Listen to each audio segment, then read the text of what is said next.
Nebraska logged the lowest unemployment rate in the history of the country last October.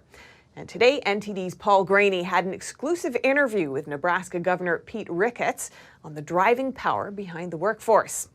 NTD's G'Ny Wu has the highlights.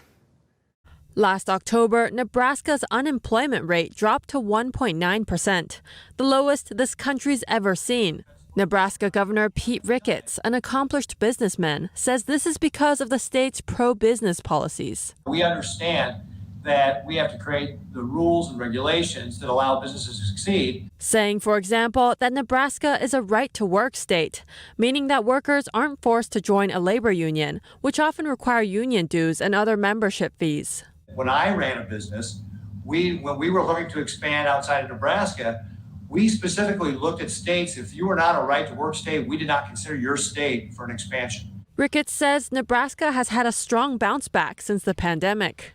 Politico actually did a scorecard of all the states' pandemic response, and Nebraska was ranked #1 based upon areas such as health, social well-being, economy, education.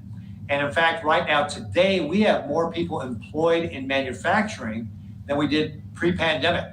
But the governor points out inflation as a big problem. You know, a lot of people in my state travel long distance, maybe 60 miles a day to their job. And when gas goes up as much as it has because of the bad policies of the Biden administration and because of inflation, that hits them right in the pocketbook. He calls on the Fed to act now, saying the federal government and the central bank have played a big part in the rising prices. The longer the Fed delays, the harder this is going to be to control. And if they continue to not act, at some point down the road, they will be forced to act. And that's when you get into the situation where you may have those super high interest rates.